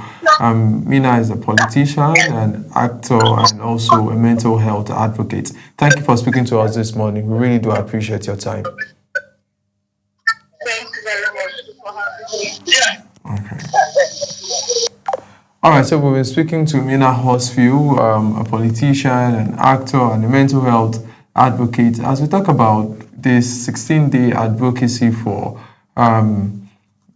gender-based violence and how to end all forms of gender-based violence. She's talked about that there is a mental health direction to it. Some persons are sick, but they do not know that they are sick, because when you start lusting after, maybe like you said, a father lusting after a daughter, you just raise these questions as to how, what is your cognitive state at the moment? Are you really okay?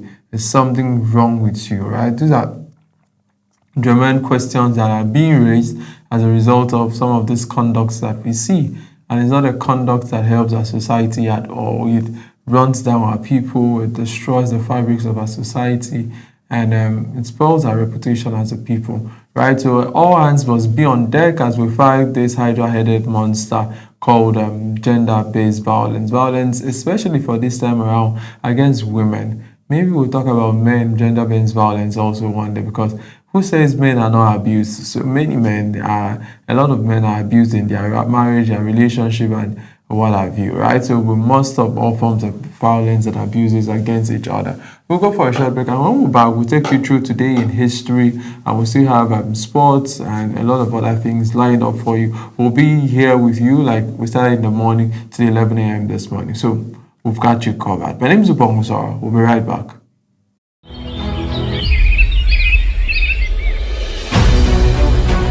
Global Morning is your top morning show here on Global Television. We bring you fresh news updates daily while delving into a variety of current affairs and topics. And at the same time, keeping you well informed about important events, both national and international. Global Morning serves as a valuable source of information, helping viewers like you start your day well informed. Stay connected from Monday through Sunday to a wide range of latest news making rounds on Global Morning. What is your problem? What's your problem? We're on the road to protest. And the president meets all of our demands.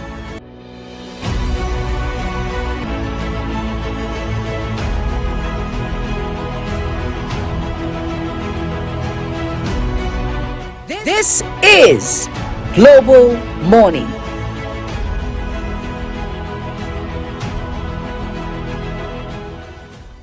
Very good evening and welcome to another exciting edition of Big Talk. Tonight on the program, as always, it's a pleasure to have you.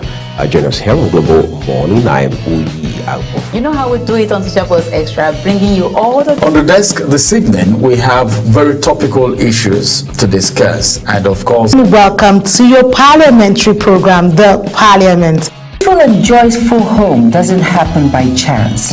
It is built on... Women can rise beyond traditional boundaries to claim their rightful place as... Very numerous committee, about more than 12 committees. Festify is a program that comes to you once in a week at about this time where we look into issues and discuss them. It gives you the opportunity to... World News in United Welcome Nigeria. to Entertainment Circle. And trust me, today you're about to get entertained. Hello everyone and welcome to the program Talk Sports here on Global Television. One of them is that platform where we bring young and talented artists. Stay tuned, stay inspired, stay with Global Television on DSTV Channel 365, on Star Times Channel 276.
Global Morning is your top morning show here on Global Television.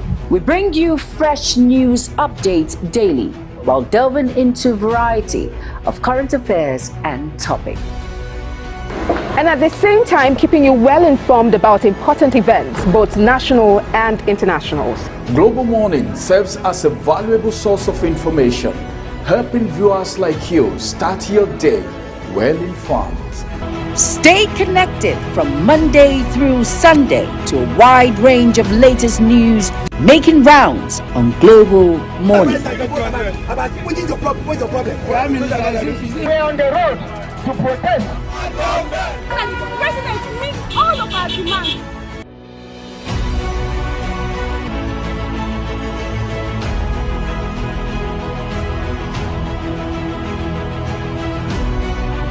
This is Global Morning.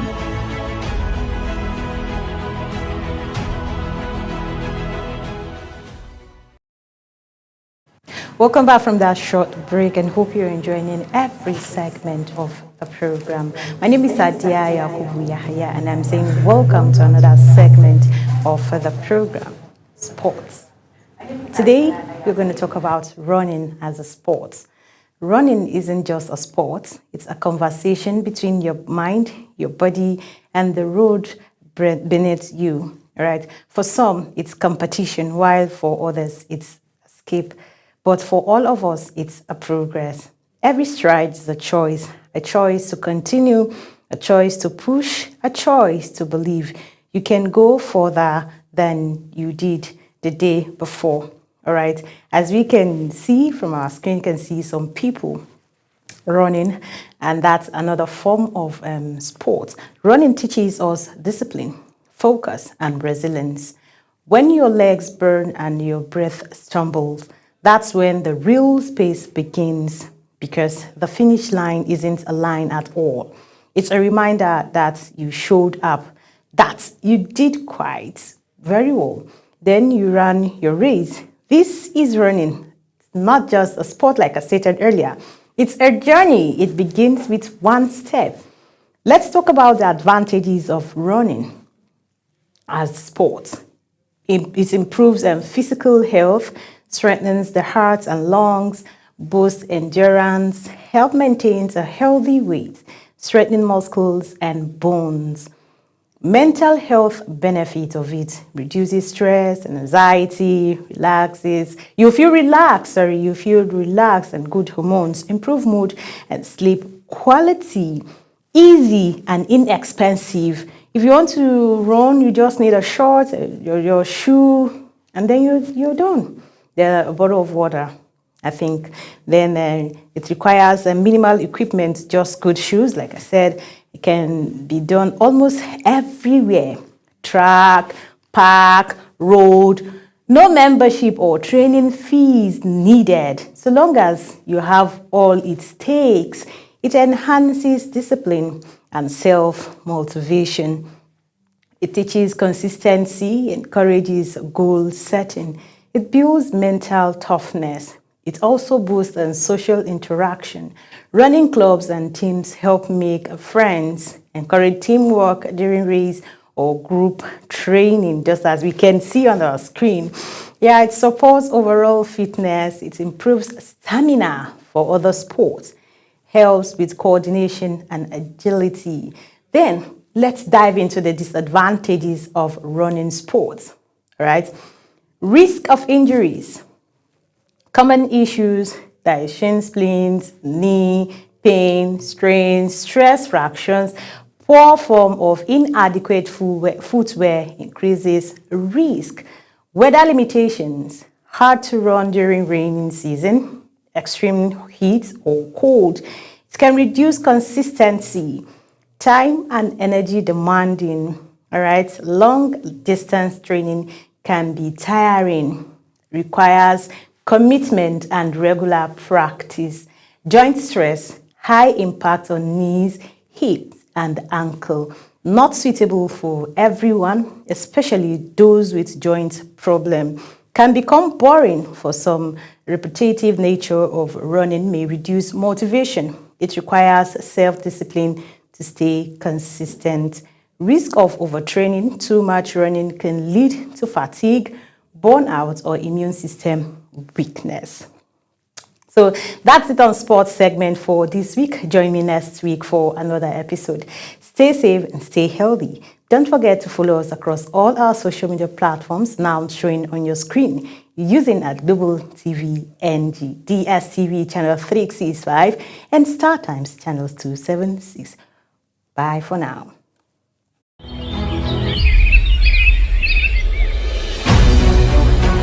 Global Morning is your top morning show here on Global Television. We bring you fresh news updates daily while delving into a variety of current affairs and topics. And at the same time, keeping you well informed about important events, both national and internationals. Global Morning serves as a valuable source of information, helping viewers like you start your day well informed. Stay connected from Monday through Sunday to a wide range of latest news making rounds on Global Morning. We're on the road to protest. The president meets all of our demands.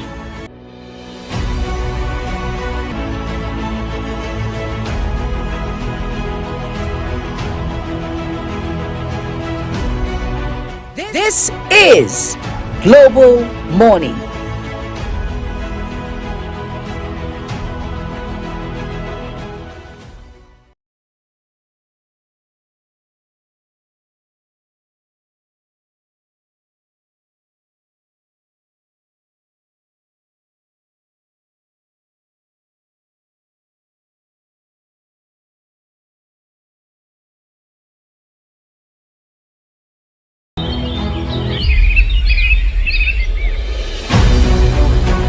Global Morning is your top morning show here on Global Television. We bring you fresh news updates daily while delving into a variety of current affairs and topics. And at the same time, keeping you well informed about important events, both national and internationals. Global Morning serves as a valuable source of information, helping viewers like you start your day well informed.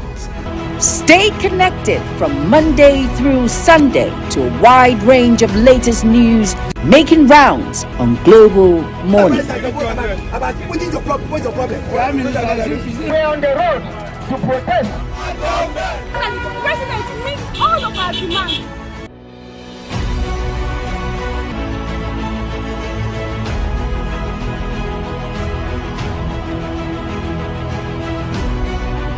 This is Global Morning.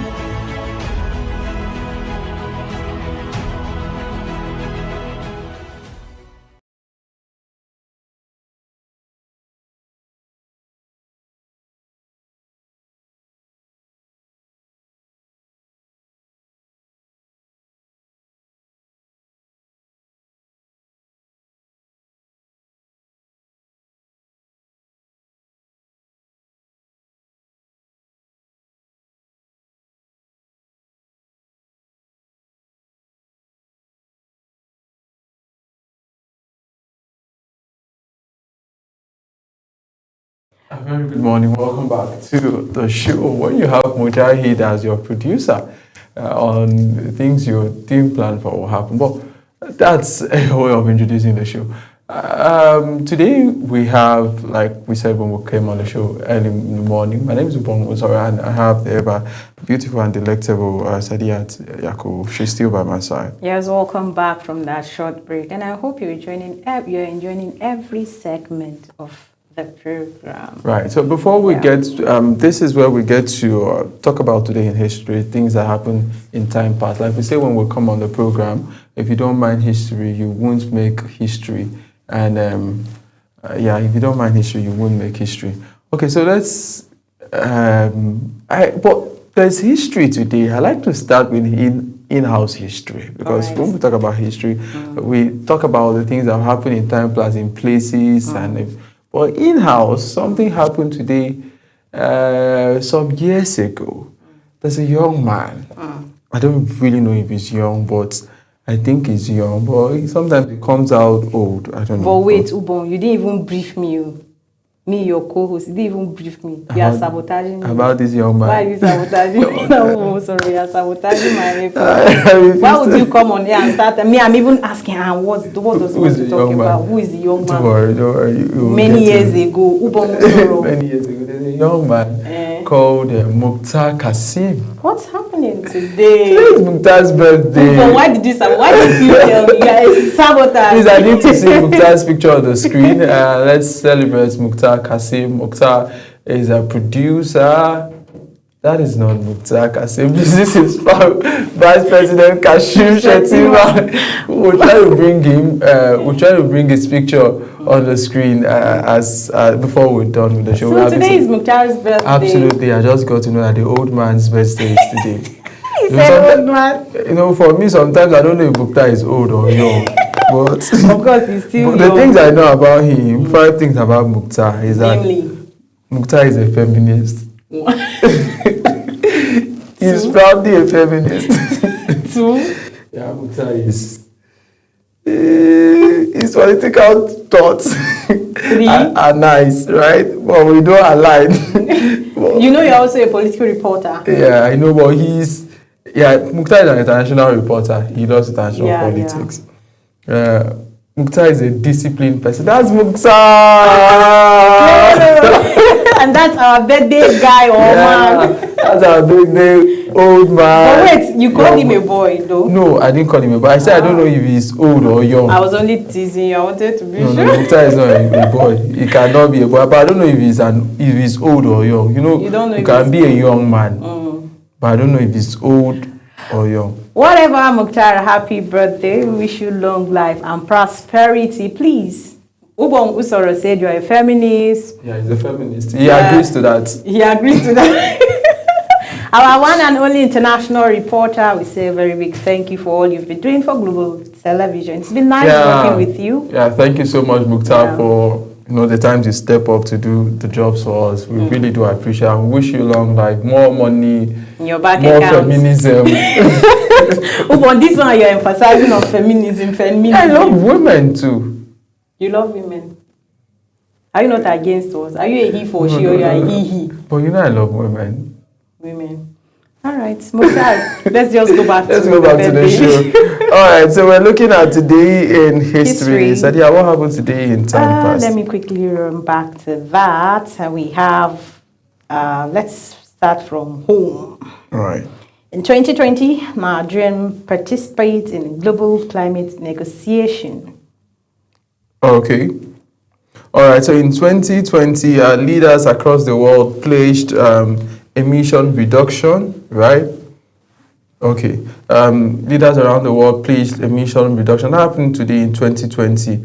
And the event marked a key milestone in global climate action, COP20. And Nigeria was also a participant in that particular conference of parties where we saw Nigeria participating in that global climate negotiation, affirming emission reduction targets and energy transmission goals. This happened today in 2020, and over time we've seen Nigeria, right, trying to say, okay, we're a bit divided as to where Nigeria should go as regards cutting emission. You know, that's my field, environment and stuff.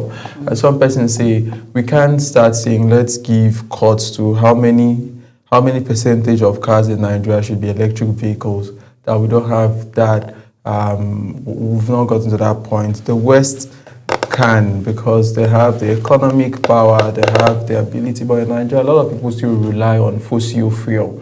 So we say we shouldn't burn firewood again. That is causing climate change, right? Yeah. I'm big on climate change, but what is the alternative for my grandmother in the village that ultra alive, first she knows to make fire is firewood, right? So those are situations. And somebody mentioned the other day, I'd just like to mention in this section, are indicators of poverty. The guy said, he's a doctor, he said, the indicators of poverty for Nigeria is wrong because indicators are set up by the West. In the United Nations says A poor person is somebody who does not have a spendable $2 any day, every day.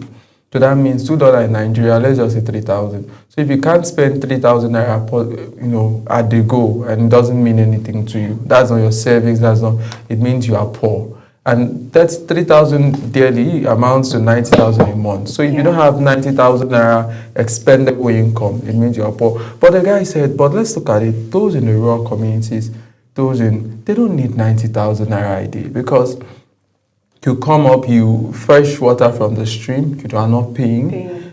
You make firewood we make light with firewood. You are not buying fuel, you are not buying gas, and you may not even need to pay transportation to anywhere. So a whole day, even if you have money, you may not spend up to 90,000. You may not even spend up to 1,000 in a day. Especially if you had cooked the previous day, or it's harvest time, you bring all of the things from your farm, you may not need to even buy just a few things. So at the end of the day, the person is still comfortable in his own right. Are you saying he's a poor person? Because those markers are by the poor. So I'm relating it to the commitment that we've entered in as a country. We have to understand when we are negotiating for climate and emissions that we've not gotten to the place where the West is. The West, Africa pollutes only 4% of the global emission because we don't have production here. We are consumers. The fabrics we wear are made outside the country and are brought into the country. Our wristwatches, we could talk today that we're wearing designer watches. Where are those watches produced? Outside and we'll buy it. So we have to be clear about this. But today, Nigeria signed that treaty in 2020 to be a responsible member of the climate negotiations. All right, 1941, the attack on Pearl Harbor by Japanese forces drew the United States into World War II. All right, so this is one of the most significant things that happened in the U.S. history, 1941, where we saw Japan attacking. It was a surprise attack in Pearl Harbor. Right, the U.S. naval base in Hawaii, killing more than 2,400 people and sinking and damaging numerous U.S. ships. Right, before now, the U.S. was a non-interested party in the World War II. But with this, this particular attack, we're going to see the U.S. go in full force and join the Allied forces. You are going to have the U.S., we have the U.K.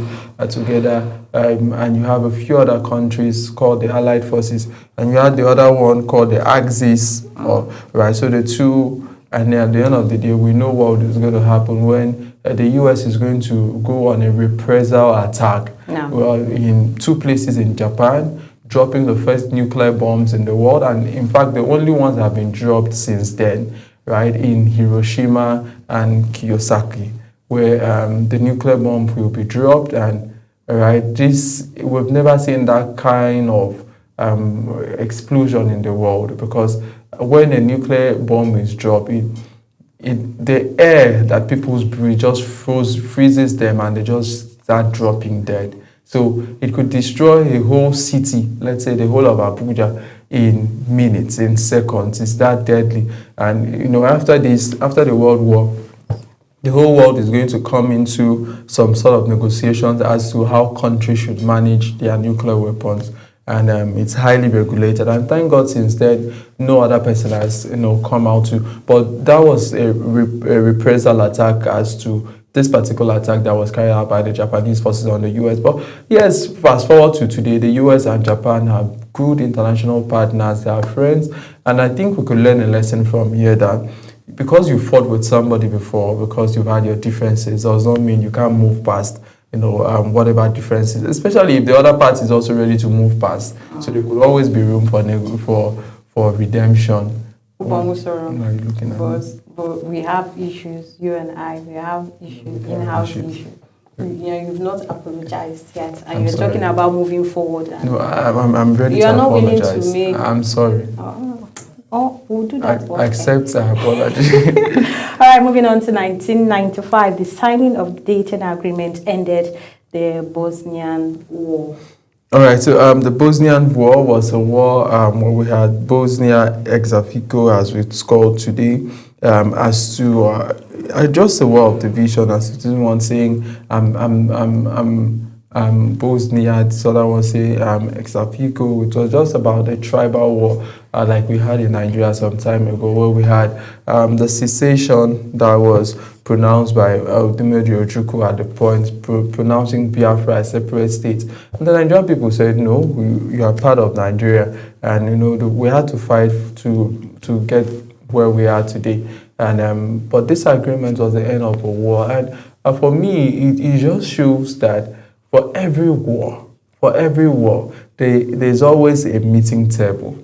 Because no matter how many persons die in the field, the wars will be resolved on the table. Yes. There are people that will come back, they'll sit down. And so you just see that wars are fought to protect the interest of the rich, the interest of the powerful, the interest of those who have access. Because if there's a war now, let's think critically. Who are those that will die? In Nigeria, for instance, who are those that will suffer? Those guys have their hangars, have aircraft on hangars everywhere.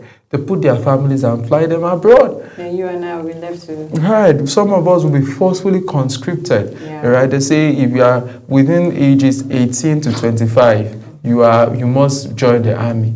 And you'll be forcefully conscripted to join the army. Husbands will be gone, mothers will lose, meaning that war does not serve anybody except the rich. Because those that will still sit down on the table to negotiate are the rich at the end of the day. So let's start the war. There's never been a war started by a poor man. No. There's never. It's just those in the power. In fact, a president can declare today that I'm going to war with Niger, and everybody will go to war. Right? Not knowing, is this right? Is this not right? So for those who are leaders, please understand the sensitivity of your office and be very, very careful so that you don't push us into problems that we shouldn't get into. All right, so that's it for today in history. But before we go, we've had a wonderful day on the show. But before we leave the show, I'd like to remind you again today in history, Mukhtar Qasim, feminist Mukhtar Qasim, international reporter, newscaster, prominent newscaster, eloquent newscaster. Sorry, if you start talking like this, Not us born today.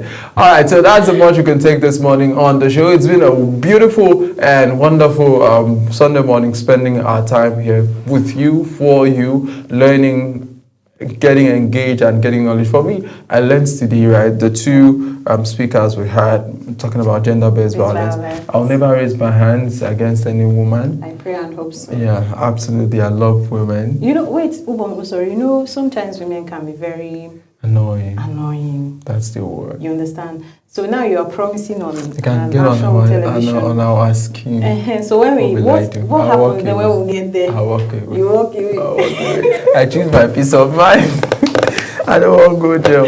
All right, so that's the much you can take, Sadia. Thank you so much for doing this. Thank you very much, Bamsaran. Thank you very much to all our viewers out there. We love you so much, and I hope you really enjoyed each and every segment of Global Morning Sunday edition. My name is Sadia Yakubu Yahya. Don't forget to follow us across all our social media platforms now showing on your screen using our Global TV NG. Bye for now. Bye. Stay out of trouble.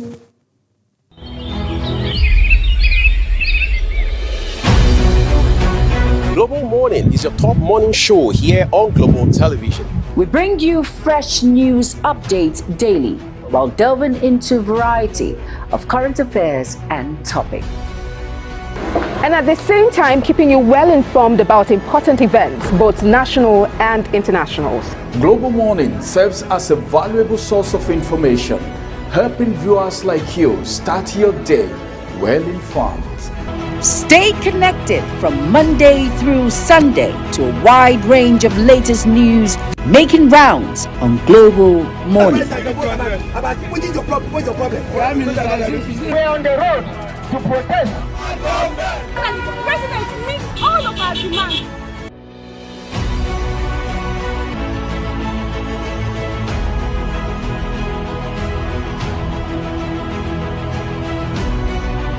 This is Global Morning.